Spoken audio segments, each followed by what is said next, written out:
دوسری بات مفسرین نے یہ بھی لکھی کہ بعض اوقات یہ ہوتا ہے کہ انسان اپنے گناہ پر، اپنے جرم پر کوئی بہانہ تلاش کر کے لوگوں کو مطمئن کر لیتا ہے. جو اس نے جرم کیا، کسی سے زیادتی کی، کسی کا حق غصب کیا، تو لوگوں نے ملامت کی تو وہ کوئی بہانہ تلاشتا ہے اور لوگوں کو مطمئن کر لیتا ہے. بعض کا لاجواب کر دیتا ہے، بعض کا مطمئن بھی کر لیتا ہے. وہ لوگوں کو تو مطمئن کر لیتا ہے لیکن وہ خود مطمئن نہیں ہو سکتا. جس نے جرم کیا ہوتا ہے، جرم اس کو اندر سے ڈستا رہتا ہے، اس کا ضمیر اس کو ٹھوکریں مارتا رہتا ہے، اندر کی بے چینی اسے تنگ کرتی رہتی ہے. اگرچہ وہ دلائل سے، مکر و فریب سے، باتوں کو توڑ موڑ کے عذر کر لیتا ہے، کوئی بہانہ بنا لیتا ہے، لیکن اس کے باوجود اس کے اندر کوئی چین، اندر کوئی اطمینان نہیں ہوتا. اللہ اکبر. تو مجرم بے چین رہتا ہے. آج ہماری بے چینیوں کا ایک سبب ہمارا مالک کی دہلیز سے منہ موڑنا اور بہت سارے دیدہ نادیدہ گناہوں کا ارتکاب کرنا ہے. جب ہم سے سستیاں ہو جاتی ہیں، کوتاہیاں ہو جاتی ہیں، تو وہ گناہ ہمارا پیچھا نہیں چھوڑتے اور ہمیں بے چین اور مضطرب رکھتے ہیں. تو بعض اوقات جو ہے وہ ہم کہتے ہیں کہ پتہ نہیں بے چینی کیا ہے. بے چینی گناہوں کی ہے. گناہ طبیعت میں بے چینی پیدا کر دیتا ہے، سکون نہیں آنے دیتا. اطمینان کی دولت چھن جاتی ہے جب کوئی شخص گناہ کرتا ہے. اور یہ لازمی نہیں ہے کہ وہ کسی کا حق غصب کرے، اس نے کسی کی عزت ہی پامال کی ہو، اس نے کسی کی آبرو پہ حملہ کیا ہو. اگر نماز چھوڑی ہے تو بے چینی یہ بھی کم نہیں ہے، یہ رب کی نافرمانی ہے. اگر اس کی نظر بھٹکی ہے تو یہ بھی کم بے چینی نہیں دیتی. اگر اس کا خیال بہکا ہے، اس نے زبان سے کسی کو دکھ دیا ہے، اس نے کسی کے لیے سب و شتم کا انداز اختیار کیا ہے، گالی گلوچ کا رنگ اختیار کیا ہے، تو پھر کیا ہوا کہ یہ بے چینی اندر کو توڑتی رہتی ہے. انسان چلتا پھرتا ہے لیکن اسے طمانیت نہیں ملتی، اسے سکون نہیں ملتا. سکون کب ملے گا؟ سکون تب ملتا ہے جب کسی سے زیادتی کی ہو تو اس سے جا کے معافی مانگ لی جائے اور اس لجاجت کے ساتھ معافی مانگی جائے کہ وہ مجبور ہو جائے معاف کرنے پہ، تو پھر اندر طمانیت اتر جاتی ہے. اگر رب کی نافرمانیاں کی ہیں تو لیلۃ القدر کے دامن میں اس سے معافی مانگ لو. اتنی لجاجت سے معافی مانگو، اس قدر رو کے معافی مانگو، ترلے منت پہ اتر آؤ، ہاتھ جوڑو، آنسو بہاؤ، چیخو، چلاؤ، رو، اس کی دہلیز سے لپٹ جاؤ، اس سے اپنے گناہوں کی معذرت کرو. جب مالک نے معاف کر دی، اندر کی ساری بے چینیاں مٹ جائیں گی، دل کو قرار مل جائے گا، دل کو تسکین نصیب ہوگی. تسکین اس کی دہلیز سے تمہیں ملے گی. یہ اندر سے پھوٹتی ہے، باہر سے نہیں آتی ہے. تسکین کے قافلے اندر ہی اترتے ہیں، اندر سے اس کے سوتے پھوٹتے ہیں، اس کے چشمے پھوٹتے ہیں. ہم باہر سے ڈھونڈتے ہیں، باہر سے تسکین نہیں ملتی، یہ اندر سے آئے گی. اس لیے اس دل کے اوپر لگے ہوئے میل کچیل کو، غلاظت کو دور کر لو اور کھرچ دو دل کے اوپر پڑے ہوئے جتنے بھی زنگ ہیں. تو پھر نتیجہ کیا ہوگا؟ دل ستھرا ہوگا، مصفا ہوگا، مزکا ہوگا، تو پھر دل پر نور ہوگا. تو پھر آپ کو زندگی گزارنے کا لطف اور سرور اور مزہ آنے لگ جائے گا. تو انسان جب دلیلیں تراشتا ہے، اس سے بعض اوقات اپنے آپ کو بھی مطمئن کرنے کی کوشش کرتا ہے، اوروں کو بھی مطمئن کر لیتا ہے، لیکن حقیقت میں اطمینان نہیں ہوتا، وہ بے چینی ہوتی ہے. تو اللہ تعالیٰ جل شانہ اس کہانی کو بیان کرتے ہوئے ایک اور مضمون کو بیان کیا، اور یہ بالکل درمیان میں جملہ معترضہ کے طور پہ جو ہے وہ نظر آ رہا ہے کہ بات تو چل رہی ہے، تو اچانک اللہ اپنے محبوب سے مخاطبہ فرماتا ہے اور کیا ارشاد کرتا ہے؟ لا تحرک بہ لسانک لتعجل بہ. تو یہ اچانک بات کیوں آ گئی؟ اصل بات یہ تھی کہ جب وحی نازل ہوتی تو آقا کریم علیہ السلام ہمہ تن گوش ہو کے اس وحی کو سنتے، پھر اس کو محفوظ کرنے کی فکر ہوتی کہ جو میں نے سنا ہے وہ اچھی طرح مجھے یاد ہو جائے. اور پھر آقا کریم علیہ السلام کی تیسری فکر یہ ہوتی کہ اس کے جو معارف ہیں، اسرار ہیں، اور اس کے جو ثمرات ہیں، اس کی جو تفصیلات اور نکلنے والے اس کے نتائج ہیں، وہ بھی اچھی طرح جو ہے وہ میں سمجھ پاؤں. تو یہ 3 مشقتیں بیک وقت حضور گوارا کر رہے ہوتے.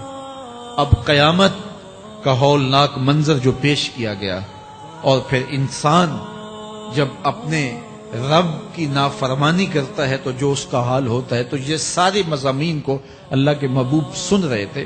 حضور کے قلب اطہر پر گرانی آئی اور میرے رب کو کیسے گوارا تھا. جو حضور سن رہے تھے جلدی جلدی اس کو زبان پہ لانا چاہ رہے تھے تاکہ وہ اچھی طرح ازبر ہو جائے، لیکن اللہ نے محبوب کی اس مشقت کو دیکھا تو فرمایا لا تحرک بہ لسانک لتعجل بہ. محبوب آپ اپنی زبان کو جنبش نہ دیں، آپ جلدی کرتے ہیں تاکہ وہ جو میں نے سنا ہے وہ میری زبان پہ آ جائے.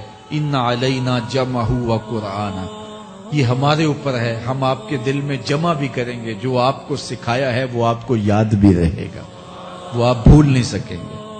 فَإِذَا قَرَأْنَاهُ فَاتَّبِعْ قُرْآنَهُ، اور جب ہم پڑھ لیں تو پھر اس کے بعد آپ اس کو دہرائیں پڑھیں.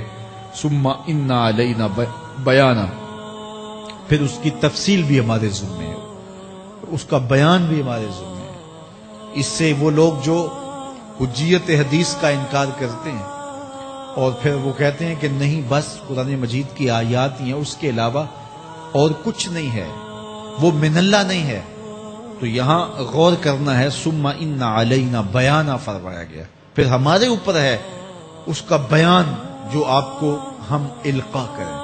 اور آقا کریم نے فرمایا، سنن نسائی کی روایت ہے، انما اوتیت القرآن ومثلہ معہ، مجھے قرآن دیا گیا اور قرآن جتنے اور علوم بھی میرے سینے میں رکھے گئے. تو صرف قرآن ہی نہیں اتارا گیا حضور کے سینے میں، حضور کے سینے میں بہت کچھ نازل کیا. حضور کا سینہ گنجینہ ہے اسرار و معانی کا، اور اللہ تعالیٰ جل شانہ نے اپنے محبوب کو بہت کچھ عطا کیا.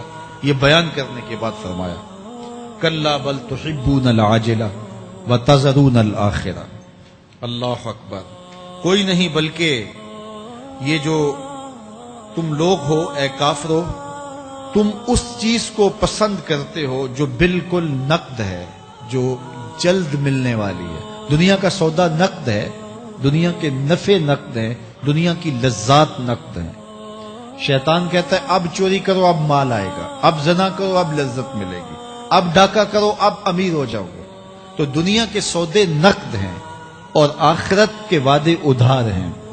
تو ارشاد فرمایا بل تحبون العاجلہ، تم دنیا کی جو عاجل چیزیں ہیں، جو بالکل نقد سودے ہیں، تم ان کے پیچھے پڑتے ہو. وتذرون الآخرہ، اور آخرت کو چھوڑتے ہو.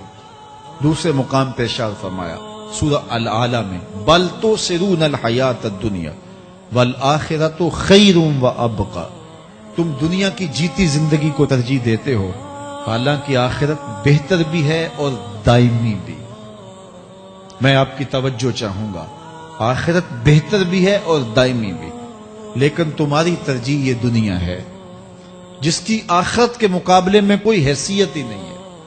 حضور نے ارشاد فرمایا اگر کسی کو جنت میں ایک کوڑا رکھنے کی جگہ مل جائے، ایک ڈنڈا رکھنے کی جگہ مل جائے، دنیا و ما فیہا کی دولتوں سے وہ زیادہ قیمتی ہے.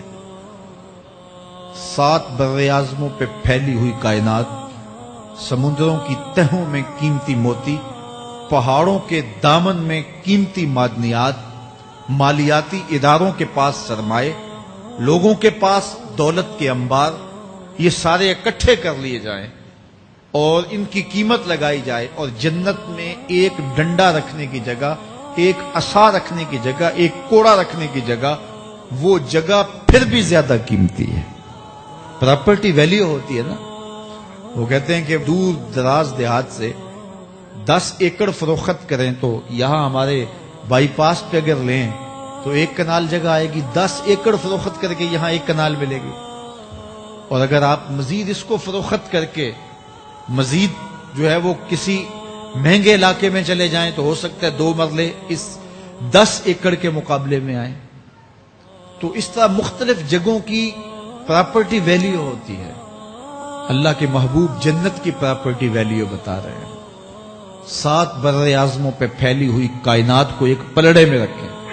پوری دنیا کے اندر جو سرمائے ہیں، جو ماضی میں سرمائے لوگوں نے خرچ کر لیے جو حال میں موجود ہیں، جو آنے والے ادوار میں لوگوں کے پاس آئیں گے۔ قارون کا خزانہ اور سرمائے سارے اکٹھے کر کے ایک پلڑے میں رکھ دیں، جنت میں ایک عصا رکھنے کی جگہ پھر بھی زیادہ قیمتی ہے۔ تو پھر دنیا کی آخرت کے مقابلے میں قیمت کیا ہوئی؟ دنیا کی جنت کے مقابلے میں ویلیو کیا ہوئی؟ اور جنت میں سب سے کم جگہ کس کو ملے گی؟ جو سب سے آخر میں جائے گا۔ ظاہر ہے سب سے کم جگہ اسی کے پاس ہوگی جو سب سے آخر میں جہنم کے دھکے کھا کھا کے، رگڑے سہ سہ کے پھر آخر میں جنت میں جائے گا۔ سب سے تھوڑی جگہ اس کے پاس ہوگی۔ حدیث پاک میں آتا ہے، بخاری میں آتا ہے، حضور نے ارشاد فرمایا کہ جب جہنم سے آخری جہنمی نکالا جائے گا تو اللہ تعالیٰ اسے پوچھے گا بتا تیری کوئی آرزو؟